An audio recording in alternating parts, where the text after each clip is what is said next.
132वीं गाथा चलाएंगे। इसकी उत्थानिका है। गेय प्रज्ञापन महाधिकार के अंतर्गत समागत द्रव्य विशेष व्याख्यापन अधिकार में अब तक 6 द्रव्यों में को जीव अजीव, लोक अलोक, सक्रिय निष्क्रिय और मूर्त अमूर्त द्रव्यों के रूप में प्रस्तुत करने के उपरांत अब आगामी 3 गाथाओं में सभी द्रव्यों के उन गुणों को बताते हैं जिनसे वे पहचाने जाते हैं। सबसे पहले 132वीं गाथा में मूर्त पुद्गल द्रव्य के गुणों को बताते हैं। देखो, अभी अपन ने कहा ना जोड़े से बात हो रही थी। अब वो प्रत्येक की परिभाषा बताना चाहते हैं। जोड़ों में बांट दिया उनने, 4 प्रकार के बांटे ना, जीव अजीव, मूर्त अमूर्त, अलोक अलोक अलोक और अभी अपन ने काल और अकाल है, जो भी है, नास्तिका है और अस्तिका है, इन 4 भागों में बांटा। अपन जब इसकी बात कर रहे थे तो ऐसा बोलते थे कि जैसे अपन ने जीव अजीव की बात करी तो फिर पुद्गल अपुद्गल बोलो तो अटपटा लगता था। आचार्य देव ने उसके लिए मूर्त अमूर्त शब्द चुना, क्या तो वो उतना अटपटा नहीं लगता है। हम कहते थे आकाश के लिए आकाश अनाकाश ऐसा करें, लेकिन उन्होंने लोक और अलोक के जो भेद हैं उसको चुना। हम कह रहे थे काल और अकाल, जीव अजीव है ना, ऐसे चुने, लेकिन उसके लिए उनने नास्तिका और अस्तिका, यानी कहने का मतलब ये है कि इन बातों का वर्णन जिनागम में इस रूप में है। अस्तिका, नास्तिका, लोक अलोक और मूर्त अमूर्त, और जीव अजीव का जीव अजीव के ही नाम से है, और 2 का है ही नहीं। अब धर्म का अधर्म में क्या कहें, कोई ऐसा शब्द नहीं है कि जिससे उसकी जरूरत पड़े। तो ऐसा ग्रुप बताने की आवश्यकता भी नहीं है उसके स्वरूप को बताने के लिए। तो पहले तो इन्होंने जोड़े बना करके उनका भेद विज्ञान कराया, उनको इस तरीके से व्यवस्थित किया, और अब हर एक की 3 गाथाओं में परिभाषाएं बताएंगी कि जीव क्या है, पुद्गल क्या है, धर्म क्या है, धर्म क्या है, आकाश क्या है, काल है। अब सबसे पहले, क्योंकि मूर्त का ही प्रकरण चल रहा था ना, मूर्त अमूर्त, मूर्त माने पुद्गल और अमूर्त माने अपुद्गल, माने पुद्गल से भिन्न बाकी के सब। ये सब द्रव्य अमूर्तिक है ना, इसलिए तो अभी ये बात आगे से माने चेंज हो गया है। वो जो टोन थी तो 2 भागों में बांटने की, वो खत्म हो गई, और उनको हमने 4 रूप में व्यवस्थित किया, जीव अजीव, मूर्त अमूर्त, लोकाकाश अलोकाकाश और अस्तिकाय और नास्तिकाय।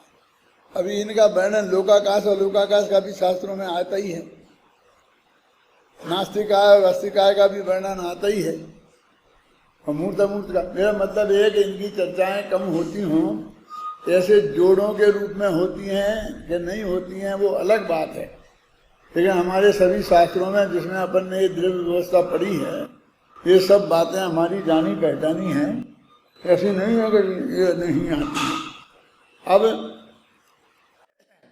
पढ़ो भाई ये गाथा।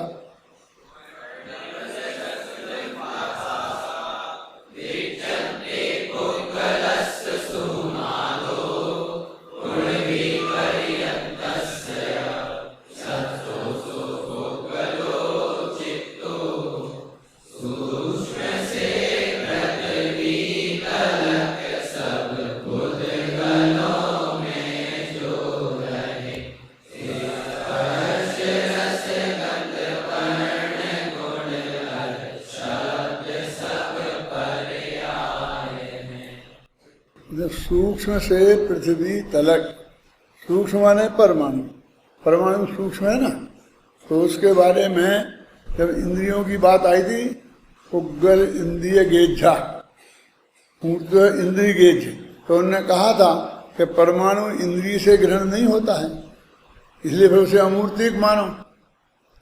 तो उन्होंने कहा कि नहीं, परमाणुओं का जो स्कंध है ना वो होता है ना, इसका मतलब परमाणु में यदि वो इंद्रिय गम होने की शक्ति नहीं होती तो स्कंध में कहाँ से आती, क्योंकि परमाणुओं का समूह ही तो है, इसलिए वो परमाणु। पहले सूक्ष्म से माने परमाणु से लेकर और पृथ्वी तक, पृथ्वी सबसे बड़ा स्कंध है ना, तो छोटे से लेके बड़े तक ये बात वो कहना चाहते हैं। माने कोई भी पुद्गल हो, छोटे से छोटा परमाणु हो और चाहे बड़े से बड़ा पूरा पृथ्वी हो, सबका लक्षण मूर्तिक है।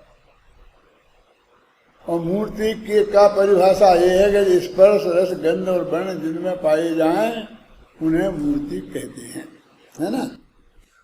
सूक्ष्म से पृथ्वी तलक सब पुद्गलों में जो रहे स्पर्श रस गंध वर्ण गुण और शब्द है पर्याय। अभी ये शब्द के मामले में थोड़ा मामला इसमें काफी चर्चा हुई है इसमें, क्योंकि मतार्थ की दृष्टि से अजैनी लोग बहुत से दार्शनिक शब्द को आकाश का गुण मानते हैं, शब्द गुण का मानता है। और अपन ने इसमें ये कहा ना, स्पर्श रस गंध और वर्ण ये चारों चीजें सब में रहेंगी, पूरे पुद्गल जो हैं उनमें ये चारों चीजें रहेंगी। अब वो ऐसा मानते हैं कि जल है, जल तो पुद्गल ही है ना, पुद्गल के परमाणुओं का बना हुआ, कि जल में रस नहीं है, ऐसी चीजें मानते। फला चीज में गंध नहीं है, ऐसे ऐसे विभिन्न मत वाले हैं। तो उन मतों की दृष्टि से जो चर्चा करते हैं तो लंबा वाद विवाद खड़ा हो जाता है, क्योंकि उनके भी अपने तर्क हैं, अपनी युक्तियां हैं, वो अपनी बातें कहते हैं। अपना तो ज़्यादा उसमें उलझना अपना उद्देश्य नहीं है, लेकिन ये मूल बात तो अपन को समझ नहीं है ना, कि चाहे वो अणु से लेके और पृथ्वी तक कोई भी पौद्गलिक स्कंध हो, पौद्गलिक परमाणु हो, उन सब में चारों ही चीजें होती हैं, रूप रस गंध स्पर्श। तो वो जो कहते हैं कि जल में रस नहीं होता, तो वो खट्टा मीठा चरपरा है ना, तो चक्के देखते हैं तो उनको पकड़ में नहीं आता, कोई मीठा कहें कि चरपरा कहें पानी को, इसलिए उनने जल को रस से रहित कह दिया। लेकिन ये तो भाई उसकी बारीकी है। आप पानी में भी तो भेद करते हैं कि देखो यहाँ का पानी खारा है, यहाँ का पानी मीठा है, यहाँ का अच्छा है? और दूसरी बात क्या वो कहोगे, वहाँ के पृथ्वी आदि के परमाणु उसमें रहते हैं, तो जहाँ नमकीन परमाणु हैं तो वहाँ का पानी खारा होता है। जहाँ के परमाणु जिस टाइप के हैं ना जमीन में, उस टाइप के होते हैं। लेकिन वास्तव में हमारी इंद्रिय की इच्छा जो है सब इंद्रियों के द्वारा पकड़ में आने वाली बात है। तो हमारी जो इंद्रियां हैं वो सब एक सी सूक्ष्म नहीं है। कोई चीज तुम्हारी पकड़ में आ जाती है कि ये मीठी है कि कड़वी है, हमारी पकड़ में नहीं आती है। माने हरेक की इंद्रियां उतनी सूक्ष्मता से काम करें ऐसा नहीं है। अब आजकल रंग ब्लाइंड हो गए लोग, ऐसे अंधे होते हैं कि वे कलर का भेद नहीं कर पाते, हरे और पीले में अंतर नहीं कर सकते हैं। तो ये तो हमारी इंद्रियों की खराबी हुई। वो जो परमाणु हैं उनमें तो सभी में चारों प्रकार के गुण होते हैं, और शब्द जो है वो पुद्गल की ही पर्याय है। अब इसमें कई तरह के प्रश्न आएंगे कि जब चार चीजें इंद्रियों से ग्रहण होती ना, कोई ने आपने गुण माना, स्पर्श रस गंध वर्ण, तो शब्द को भी गुण मान लो, झगड़ा खत्म। या तो ये कहते हैं आकाश का, दूसरे अमूर्तिक द्रव्यों का गुण मानो, और या ये कहते हैं कि इसको भी परमाणु को बेचारे को शब्द को क्यों डालते हो, कर्ण इंद्रिय के विषय को पर्याय में क्यों डालते हो, इसमें गुणों में डाला तुमने, तो उसके बारे में भी सब तर्क वितर्क किए हैं। क्योंकि वास्तव में एक परमाणु में से तो आवाज नहीं निकलती ना। ये जब स्कंद बनते हैं भेद संघात होता है तब वो आवाज बनती है। इसलिए वास्तव में ये पुद्गल द्रव्य की पर्याय है, ये सिद्ध किया है। फंडामेंटल मूल तो 3-4 पेज में है, वो सब यही बात कही है। अभी अपन इसे पढ़ेंगे। एक बात तो ये है कि 3-4 दफे तो इसलिए आ जाती है कि पहले अपन गाथा से कहते हैं, फिर वही बात तो टीका में है, फिर टीका से वही बात कहते हैं, फिर जयसेन ने कही हो उससे वही बात कहते हैं, फिर अपन कहते हैं वृंदावन ने कही है, देवीदास ने कही है, फिर गुरुदेव ने कही है, फिर अपन निष्कर्ष निकालते हैं। तो 5-6 दफे हो जाता ना, अच्छा है। रिपीट हो जाने से वो विषय बहुत अच्छी तरह से स्पष्ट हो जाता है, क्योंकि सभी एक से सूक्ष्म बुद्धि नहीं है ना, स्थूल बुद्धि लोग भी होते हैं ना। तो जिनवाणी शास्त्र तो उन सब की दृष्टि से लिखे जाते हैं, तो उसमें हमको आकुलता नहीं होना चाहिए कि बात हो गई खत्म, अब काय को आगे उसे बार बार रिपीट कर रहे हैं। उतना रिपीटिशन जरूरी है, क्योंकि तुम सामूहिक क्लास में, सामूहिक प्रवचन में बैठे हो, तो सब चीज़ें अकेले तुम्हारे हिसाब से नहीं होंगी। और तुम भी कहोगे नहीं नहीं और भी करो, तुम तो रिपीटिशन 10 गुना करो, तो फिर तुम्हारे पीछे सबका समय खराब नहीं किया जा सकता। मेरा मतलब एवरेज बुद्धि की समझ में आ जाए, इसी अपेक्षा से इतनी बातें कही जाती हैं। और भी कई अलग उद्देश्य होते हैं, जैसे कि मैंने पहले कई दफे बताया है कि मूल में तो हमने कुंद कुंद की गाथाएं और अमृतचंद की टीका, इनकी टीका तो लिखने हम बैठे ही हैं, इसलिए इनकी बात को क्यों कहा ये तो सवाल ही खड़ा नहीं होता। तो आज भी ऐसा समझ लो, मुमुक्षुओं में भी एक इतना बड़ा समुदाय है कि जो कुंद कुंद की गाथा सुना दो, अमृतचंद की पंक्ति से सुना दो, क्योंकि उनको संस्कृत तो आती नहीं, इसलिए हम जो अर्थ कर रहे हैं वो सही, हमें वही कर रहे हैं कि अपनी तरफ से कह रहे हैं, इसका उन्हें कुछ अंदाजा होता नहीं, तो उन्हें भरोसा नहीं आता। तो पूज गुरुदेव श्री की जो बात आती है तो बस वो सरेंडर हो जाते हैं, मतलब बस खत्म, बात पक्की हो गई। तो उनके लिए गुरुदेव का कोटेशन देना बहुत जरूरी है। मतलब किसी को भी गुजरातियों को खुश करने के लिए दिया ऐसा कुछ नहीं है, लेकिन वो जो गुरुदेव के प्रति अगाध श्रद्धा वाले लोग हैं उन तक भी हमारी बात पहुँचे, माने स्वीकृत हो उन्हें, इसके लिए गुरुदेव का कोटेशन बहुत जरूरी है।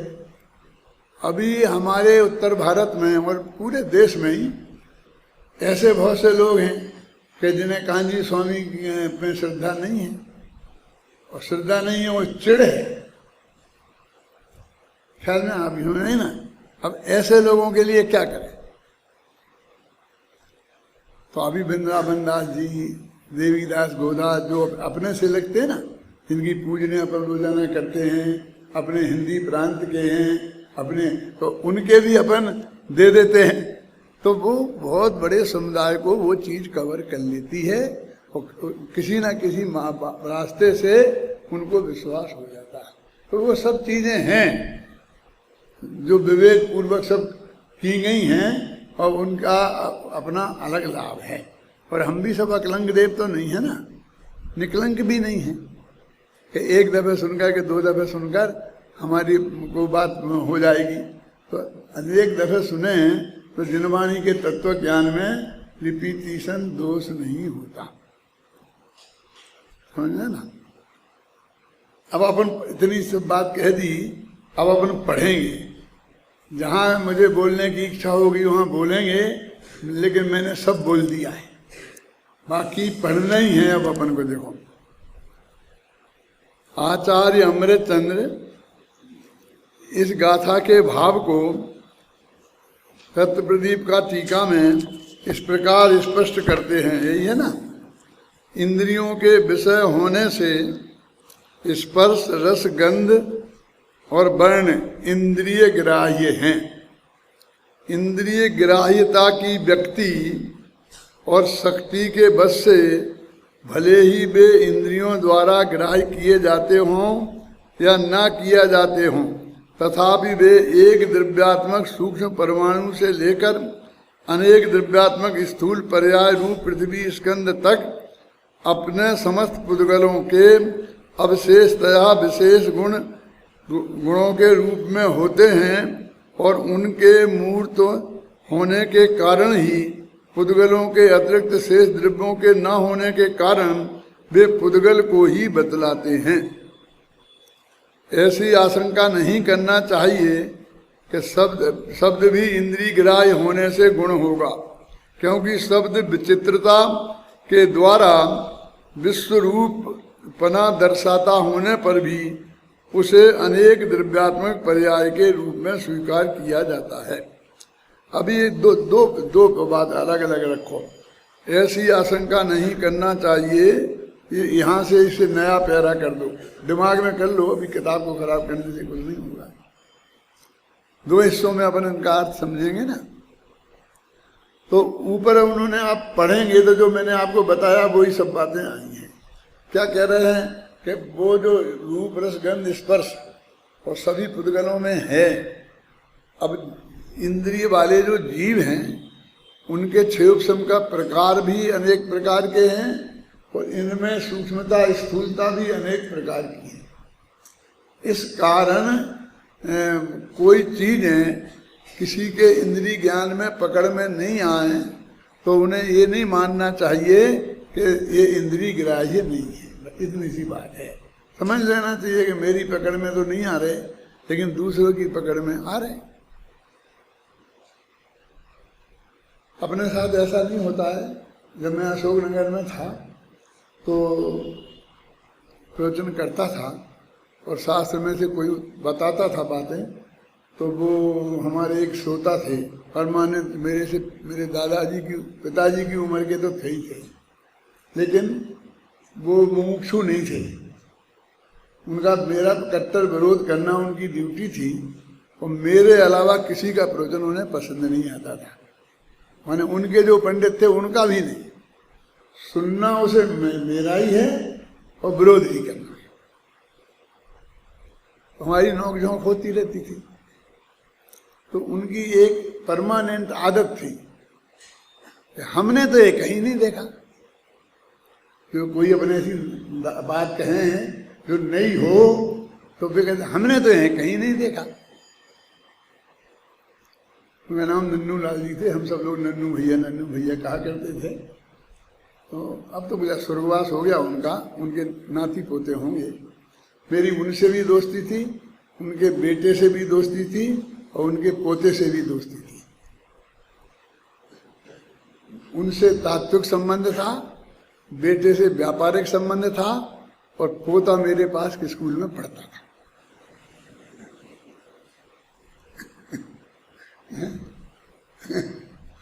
तो जब वो ये बार बार कहते हैं कि हमने तो कहीं नहीं देखा, तो मैंने कहा इसमें हमारी क्या गलती है? आपने नहीं देखा तो आपको देखना चाहिए। क्यों? नहीं शास्त्र में कहीं है ही नहीं। फिर वो इस लाइन पे आ जाते, मैंने हमने नहीं देखा, पहले तो वो इस अर्थ में कहते तो मैं कहा आपको देखना चाहिए, आपने क्यों नहीं देखा, इसमें हमारी क्या गलती है? फिर नहीं शास्त्र कहीं ऐसा है ही नहीं। आपने सब शास्त्र देख लिए, आप ऐसा कैसे कह सकते हैं पूरे विश्वास के साथ कि किसी शास्त्र में ऐसी बात आती नहीं है? अरे मैं बता रहा हूँ ना, देखो ये फलां पेज नंबर, फलां शास्त्र, फलां गाथा, ये है ना, ये शास्त्र है क्या नहीं है? और जो तुमने कई दफे पढ़ा है, तुम्हारे साथ सभा में रखा है, तुमने सुना है, इसी में लिखी है।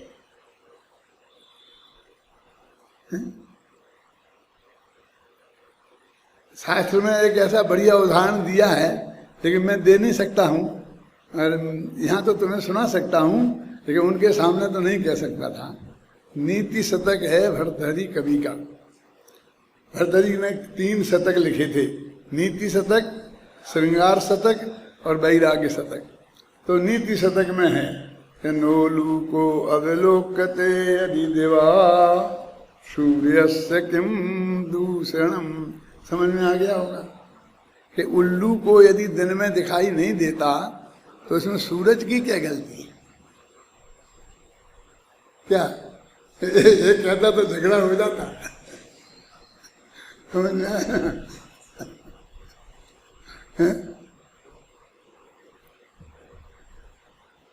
यदि आपको इसमें नहीं दिखता है तो आपको अपनी आंख का इलाज कराना चाहिए। ये कहना चाहिए कि इसमें नहीं है। मैंने ऐसी भाषा आप लोगों की व्यवस्थित हो गई है जैसे आप सर्वज्ञ हो, जैसे आपने सब कुछ देख लिया हो। ये तो हमें कहीं शास्त्र में देखा ही नहीं, आता ही नहीं, जैसे आपने सब कुछ देख लिया हो। आपका ज्ञान बहुत सीमित है, यद्यपि औरों की अपेक्षा बहुत है। आप निरंतर सारी जिंदगी आपने स्वाध्याय भी किया है, प्रवचन भी सुने हैं, इसलिए और सामान्य जन की अपेक्षा तो काफी अच्छा है। लेकिन फिर भी सर्वज्ञता की दृष्टि में तो कितना कम है, आगम तो कितना महान है। तुम लोग भी 5-5 साल पढ़ के तैयार हो गए तो तुम भी ऐसे गौरव के साथ कह सकते हो? क्यों, अभी कितना बाकी है। सारी जिंदगी पढ़ेंगे तो भी वो खत्म नहीं होंगे। अभी भी कहते अभी सारे जला दिए शंकराचार्य ने और इसने बहुत बहुत किया होगा, लेकिन अभी भी इतने हैं कि जिनके हमने नाम तक नहीं सुने हैं। हमारी जिंदगी के लिए बहुत पर्याप्त हैं, उनका तो स्वाध्याय हम करें, उनका लाभ तो हम अपने जीवन में लेवे ना। तो इसलिए वो कहते हैं कि इतनी बात हमें समझना चाहिए कि चाहे हमारे ज्ञान में आवे चाहे नहीं आवे, किसी के ज्ञान में आवे चाहे नहीं आवे, लेकिन प्रत्येक पुद्गल परमाणु से लेके पृथ्वी तक के स्तंभ हरेक में रूप रस गंध स्पर्श ये चारों गुण पाए ही जाते हैं। और चारों गुण जिसमें पाए जाएं उन्हें मूर्त कहते हैं। मूर्त क्यों कहते हैं? क्योंकि मुत्तो इंद्रिय गेझा, क्योंकि ये हमारी इंद्रियों से पकड़ में आती है। गुण तो अनंत है, लेकिन हमारी इंद्रियों से पकड़ में नहीं आते हैं। फिर अनंत गुण हमने शास्त्र में पढ़ के जान लिए, तो शास्त्र आगम से जाने भी, तो आगम से जाने कि और भी उसमें वो गुण हैं। क्यों, कौन है वो बताओ? एकाध का नाम बता सकते हो? कल बताए थे मैंने, बोलो। अरे सब सामान्य गुण है ना उसमें, अस्तित्व वस्तित्व प्रमेयत्व, ये तो सब में ही है ना। तो उनमें भी है कि नहीं है, लेकिन वो इंद्रिय गेझा नहीं है। आपकी समझ आ गया ना? तो गुण तो अनंत हैं, लेकिन जो इंद्रियों के द्वारा ग्रहण हो, हमारी तो परिभाषा बना रहा ना अपन। क्या प्रतिज्ञा की है कि हमने अभी जोड़े बना बना करके आपको बता दिया। अब उनके स्वरूप मतलब पहचान के चिन्ह बताते हैं। हेडिंग में ऐसा था ना। तो इंद्रिय के ये जो रूप रसगंध स्पर्श, सत्वा सूत्र का सूत्र है ना, रूप रसगंध स्पर्श वर्ण बनता पुद्गला है ना, और फिर रूपणा पुद्गला। अब एक जगह रूपणा लिखा, एक जगह स्पर्श रसगंध वर्ण बनता लिखा। तो रूपणा है कि स्पर्श रसगंध वर्णनता क्या है? रूप में चारों आ जाते हैं। सुनना, रूप का अकेला रंग नहीं है, रूप का अर्थ अकेला वर्ण नहीं है। हम तो वर्ण और रूप को पर्यायवाची समझते हैं। रूप रस गंध स्पर्श, क्या वर्ण स्पर्श रस गंध वर्ण, ये चारों मिलकर एक नाम है रूप। रूप तो यहाँ बात कह दी, पहली बात कह दी कौन सी कि उनमें ये गारंटी से हैं। अब दूसरी बात, ऐसी आशंका नहीं करना चाहिए कि शब्द भी गुण होगा। अब अपने आप ही कहते हैं, मैंने कहा आगे आएगा, क्योंकि कुछ लोग मानते हैं शब्द को गुण। उन्हें अपने तरीके से बात कह दी। ऐसी आशंका नहीं करना चाहिए, क्यों कि उचित लगता है। स्पर्शन इंद्रिय का विषय स्पर्श, वो भी गुण। रसनाइंद्रिय का विषय रस, वो भी गुण। घ्राणेंद्रिय का विषय गंध, वो भी गुण। चक्षु इंद्रिय का विषय रूप, वर्ण, वो भी गुण। और कर्ण इंद्रिय का विषय वो पर्याय। अच्छा नहीं लगता? अन्याय हो गया बीच में।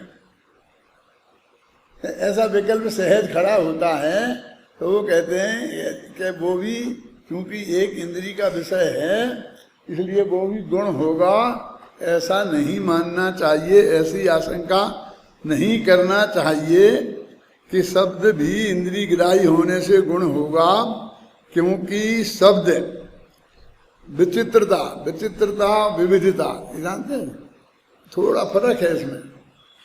चित्र जानते कैसे बोलते हैं? ये चित्र लग रहा है ना, इनका नाम चित्र क्यों पड़ा? ये अनेक रंग से बने हैं, इसलिए कम से कम 2 रंग के बिना तो कोई चित्र बनता नहीं। जो ब्लैक एंड व्हाइट जिसे अपन बोलते हैं तो उसमें कहते एक ही कलर होता है। हमने सफ़ेद कागज है उस पर काली स्याही से लिख दिया तो हमने एक ही रंग का प्रयोग किया ना, कि 2 रंग तो हो ही गए ना, एक कागज का रंग है और एक स्याही का रंग, 2 रंग हो गए ना, तो उसके बिना चित्र नहीं बनता। तो विभिन्न प्रकार के रंगों का प्रयोग जिसमें किया गया है वे हैं विचित्र। ये चित्र हैं और वे विचित्र, तो इसलिए वो विविधता लिखा ना, माने अनेक प्रकार के विविध प्रकार के जो रंग हैं के द्वारा विश्व रूप माने अनेकाकार, विश्व माने अनेक होता है, समझे ना। विश्व माने 6 द्रव्यों का समुदाय भी होता है और भी जगह जगह अलग अलग होगा। यहाँ एक और अनेक के जो विकल्प आते हैं ना उनमें अनेक को विश्व भी बोलते हैं। अनेकपना दर्शाता होने पर भी अनेक द्रव्यात्मक पर्याय के रूप में स्वीकार किया जाता है। क्या एक द्रव्य भी नहीं है, जैसे हमने बताया ना रस, तो एक गुण है, एक द्रव्य का एक गुण हुआ ना जो हमारे रसना इंद्री से पकड़ में आता है। अब वहाँ तो कहते हैं कि वो अनेक द्रव्यों का स्कंद की पर्याय है। कौन? अनेक द्रव्य माने जी पुद्गल धर्म आकाश काल नहीं, पुद्गल भी अनेक द्रव्य है ना। तो भेद तो संघात, ये आवाज पैदा हुई कैसे हुई? संघात से, इसे टकराया ना। अभी ये कागज हो और मैं उसे ऐसा फाड़ूं तो उसमें से भी आवाज निकलती है ना, शब्द निकलता है ना, तो वो भेद से माने जे स्कंद आपस में मिलते हैं बिछुड़ते हैं, मिलते हैं बिछुड़ते हैं, इससे ये शब्द की उत्पत्ति होती है। तो शब्द की पोजीशन कुछ अलग है।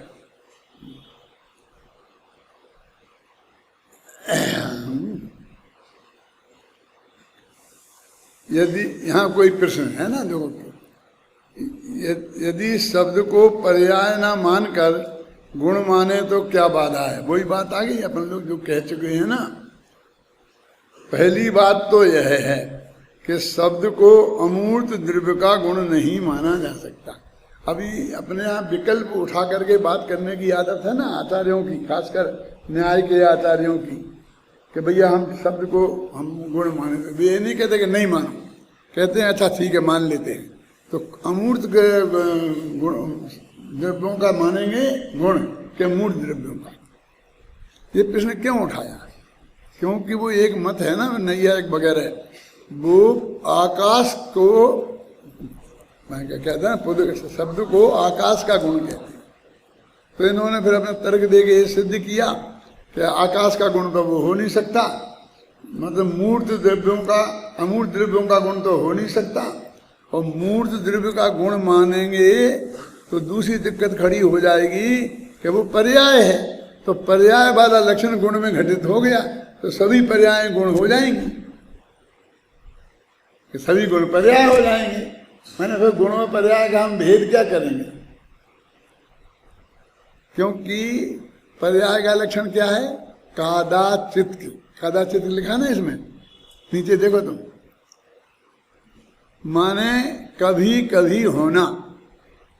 और गुण का लक्षण क्या है? निरंतर रहना। तो ये जो कभी कभी होना वाला जो लक्षण है फिर वो भी कादाचित हो जाएगा। इसलिए फिर सारे गुण या तो पर्याय हो जाएंगे या पर्याय गुण हो जाएंगी। ये बात इसमें लिखी है। देखो, पहली बात तो यह है कि शब्द को अमृत द्रव्य का गुण नहीं माना जा सकता, क्योंकि गुण गुणी के अभिन्न प्रदेशत्व होने से, एक ज्ञान से ज्ञात होने योग्य होने से अमूर्त द्रव्य भी कर्णेंद्रिय के विषय हो जाएंगे।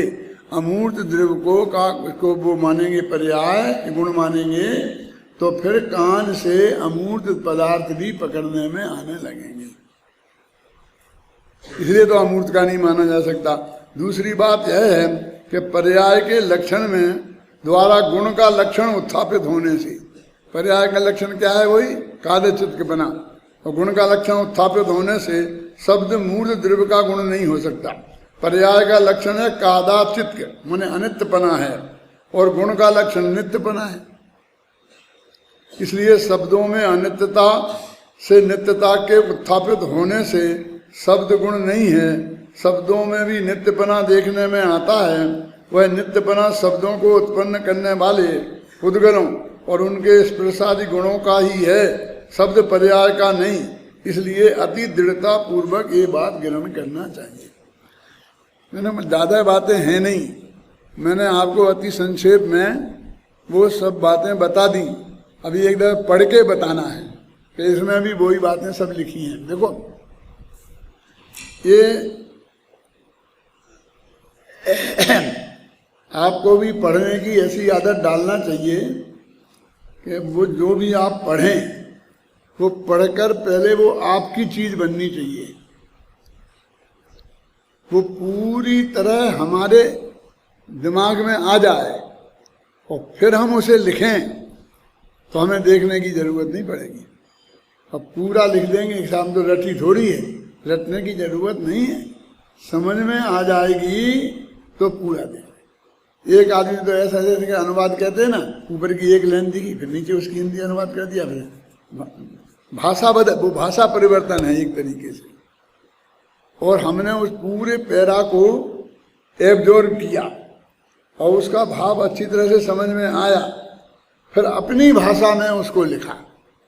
तो आप ऊपर से नीचे मिलाएंगे तो आपको ऐसा नहीं दिखेगा, लेकिन सही तरीका वही है, सामने वाले की समझ में आएगा। उसको इसमें ज़्यादा रस नहीं है। 90% स्वाध्याय करने वाले ऐसे होते हैं कि वे कोई मिला के नहीं देखते हैं कि आपकी संस्कृत ऊपर जैसी है और हिंदी में क्या लिखा आपने। 10% होंगे जो विद्वान हैं, वे भी कब, जब उन्हें कोई शंका आशंका खड़ी हो तब, माने वो उसकी परीक्षा करने के लिए नहीं देखते हैं। लेकिन जब हम नीचे हिंदी में पढ़ते हैं और हमें शंका खड़ी होती है कि साथ ऐसी बात नहीं होना चाहिए, तो संस्कृत में देखो, है ना, फिर अपन उसे संस्कृत में देखते हैं, और यदि वो वैसा ही अर्थ वहाँ होता है तो अपन संतुष्ट हो जाते हैं। यदि अंतर होता है तो अपन समझ लेते हैं, फिर गंभीरता से विचार करके कि ये अनुवाद सही नहीं हुआ है ना। कितने लोग हैं ऐसा करते हैं। करना तो ऐसे ही चाहिए स्वाध्याय। इतनी संस्कृत तो आप लोग बहुत अच्छी तरह से जानते हैं कि जब आप बाद में निर्णय करें तो निर्णय कर सकते हैं कि इसका ये अनुवाद सही हुआ है कि नहीं हुआ है। अब उतनी बारीकी में नहीं जाना कि एक वचन का बहुवचन कर दिया, कि बहुवचन का एक वचन कर दिया, कि मतलब ज़्यादा व्याकरण के कानून में नहीं जाना, लेकिन जो उसका भाव आया है वो पूरी तरह नीचे आया है कि नहीं, ये हमें समझ में आना चाहिए। यदि कोई ऐसा तर्क उपस्थित करे कि शब्द यदि पुद्गल की पर्याय है तो वह पृथ्वी स्कंद की तरह स्पर्शन आदि इंद्रियों का विषय होना चाहिए, ऐसा कोई तात्पर्य यह है कि जिस प्रकार पृथ्वी रूप पुद्गल पर्याय सभी इंद्रियों से जानने में आती है, उसी प्रकार शब्द रूप पुद्गल पर्याय भी सभी इंद्रियों में आना चाहिए। वो ये कहते हैं कि पृथ्वी हमें सब इंद्रियों से आती है ना, हम छू के भी देख सकते हैं उसे, और हम चाहें तो रस के भी चख सकते हैं। पृथ्वी में रस होता है, कैसे नहीं होता। अलग अलग चखो, कहीं की पृथ्वी चखोगे तो वो सिंधु देश की तो सेंधव नमक जैसा आएगा स्वाद। हर मिट्टी का अलग होता है ना, ऐसी गंध भी हर एक की अलग अलग आती है, कलर भी हर एक अलग अलग देता है। तो सभी इंद्रियों से पृथ्वी बड़ा स्कंद है ना, पकड़ में आता है, तो शब्द भी फिर सब इंद्रियों से पकड़ में आना चाहिए। तो कहते हैं शब्द तो नहीं आएगा, अकेली चक्षु इंद्री एक कर्ण इंद्री से पकड़ में आएगा, इसका मतलब ये है कि वो गुण नहीं है, पर्याय है। गुण होता तो आता, द्रव्य होता तो आता, द्रव्य आता ना जैसा पर इंद्रियों से पकड़ में। यह तर्क ठीक नहीं है, क्योंकि पुद्गल की पर्याय होने पर भी पानी घ्राण इंद्री का विषय नहीं है, ये जवाब दे रहे हैं। पुद्गल की पर्याय होने पर भी अग्नि घ्राण इंद्री और रसनेन्द्री का विषय नहीं है, और पुद्गल की पर्याय होने पर भी वायु घ्राण और रसना और चक्षु इंद्री का विषय नहीं है। और ऐसा भी नहीं है कि पानी गंध रहित है, क्योंकि मानते हैं ना जी पानी को, जैनेतर लोग मानते हैं पानी को गंध रहित, इसलिए घ्राण से अग्राही है। अग्नि गंध रहे और रस रहित है, इसलिए घ्राण और रसना से अग्राही है। वायु गंध और रस और वर्ण रहित है, इसलिए घ्राण और चक्षु रसना और चक्षु इंद्री से अग्राही है, क्योंकि सभी पुद्गल स्पर्श रस गंध और वर्ण वाले माने गए हैं, क्योंकि जिनके स्पर्शादि चतुष्ट व्यक्त हैं। अब देखो ये सब बातें ऊपर बताई। अब कह चंद्रकांत मणि अरणि और जो तीन पदार्थ पकड़े उन्होंने। चंद्रकांत मणि तो शास्त्रों में नाम सुना ही है ना, कि वो मणि एक होता है, उसके ऊपर चंद्रमा की किरणें पड़ती हैं तो उसमें से पानी झरना लगता है, ऐसा एक मणि होता है ना, वो चंद्रकांत मणि कहते हैं। अरणि माने एक लकड़ी का नाम है, ईंधन का नाम है। और जो अनाज होता है गेहूं जैसा, जो जानते तो हो गया ना है? तो इन तीनों के पुद्गल उत्पन्न करते हैं। अब उन्हीं के द्वारा जिनकी गंध अव्यक्त है ऐसे पानी, और जिसकी गंध और रस अव्यक्त है ऐसी अग्नि, और जिसकी गंध रस वर्ण अव्यक्त है ऐसे उदर वायु की उत्पत्ति देखी जाती है। कहते ये जो चीजें हैं इनसे तीन चीजें उत्पन्न होती हैं। चंद्रकांत मणि से पानी, अरणि से आग, जंगल में जो होती है ना, जैसे बांस आपस में रगड़ जाते हैं ना तो आग पैदा हो जाती है। और जो से क्या पैदा होता है, हैं? क्या पैदा होता है? तुम्हारे पेट में जो हवा भर जाती है ना, वायु हो जाती है ना, गैस वो जो खाने से होती है।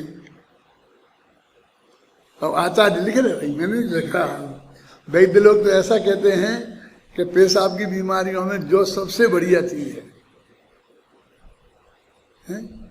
बारले का पानी सब दिया जाता है, और ये कई बीमारियों के लिए बहुत अच्छा इलाज के काम आता है। लेकिन आचार्य को होगा इसका अनुभव कि उसकी रोटी खाने से पेट में गैस पैदा हो जाती होगी, तो वो कहते हैं कि उस जौ में कहाँ गैस थी, दिखती नहीं थी ना, लेकिन ऐसी चीजें पैदा होती देखी जाती हैं, तो तुम कैसे कह सकते हो कि इससे ये पैदा नहीं हो सकते। तात्पर्य यह है स्पर्श रस गंध और वर्ण वाले चंद्रकांत मणि से पानी की, देखो, और अरणि की लकड़ी से अग्नि की, और जो नामक अनाज के खाने से उदरवायु की उत्पत्ति देखी जाती है। मूल बात यह है कि किसी भी पर्याय में किसी गुण के कादाचित के परिणाम की विचित्रता के कारण, कादाचित माने कभी कभी होना है ना, होने वाला व्यक्तपना और अव्यक्तपना नित्य द्रव्य स्वभाव का व्याघात नहीं करता। वो कहते हैं कि उसमें कभी होती है कभी नहीं होती। 10 आदमियों को वायु पैदा हो गई जो खाने से, और तुम्हें नहीं हुई, तुमने भी वही उसी की रोटी खाई थी और तुम्हारे पेट में नहीं हुई, तो कादाचित के हो गई ना। तो कहते हैं वो कादाचित के कभी हो कभी नहीं हो, इससे वो द्रव्य का जो स्वभाव है वो नहीं है ऐसा नहीं माना जा सकता। किस पे कहाँ क्या हुआ है वो तो अपन जो कहेंगे तो आयुर्वेद में लिखा होगा कि जो वायु को पैदा करता है। अभी और बहुत से पदार्थों का लिखा रहता है ना कि खान में उड़दो कह रहा हूँ गुरवो राजमासा न भक्षणीया, आयुर्वेद में लिखा है, क्या लिखा, गुरवो राजमासा न भक्षणीया। क्या अर्थ है? राजमासा माने उड़द, अब समझे ना। और वो गुरुवो माने गरिष्ठ होता है, गुरुवो राजमासा न भक्षणीया, इसलिए उसको नहीं खाना चाहिए। माने उड़द की दाल नहीं खाना चाहिए, मूंग की दाल खाओ, अच्छा रहेगा, कभी पेट खराब नहीं होगा, ठीक है ना। और आमलकम सदापथ्यम और कुपथ्यम बदरी फलम, आंवला हमेशा पथ्य है, कभी भी खाओ, गर्मी में सर्दी में, कैसा घोट के पी के करके कैसी भी स्थिति में खाओ, तो आंवला जो है वो कैसा है, हमेशा पथ्य है। और कुपथ्यम बदरी फलम, बेर, बेर जानते, बदरी फल माने बेर, बेर तो समझते हो ना सब, वो हमेशा कुपथ्य है, खाओगे तो खांसी होगी, ये होगी, वो होगी, कुछ ना कुछ गड़बड़ होगी। ऐसी कई सूक्तियां हैं तो जो प्रसिद्ध होती हैं। तो एक अब कोई को नहीं होए तो वो कहेगा नहीं नहीं ये बात गलत है शास्त्र की, ऐसा थोड़ी होता। माने कदाचित किसी को नहीं हो तो उसका जो स्वभाव है उसका निषेध नहीं किया जा सकता है। इस प्रकार शब्द पुद्गल की ही पर्याय होना चाहिए। एक गाथा हो गई पूरी, ज्यादा इसमें कुछ है नहीं। अब अपनी 133 और 34वीं गाथा कल चलाएंगे। मैं चाहता हूं कि अपना ये प्रवचन बंद हो ना, मैं जाऊंगा ना, तो उसके पहले ये कम से कम ये अध्याय पूरा हो जाए। क्या करना है बबलू?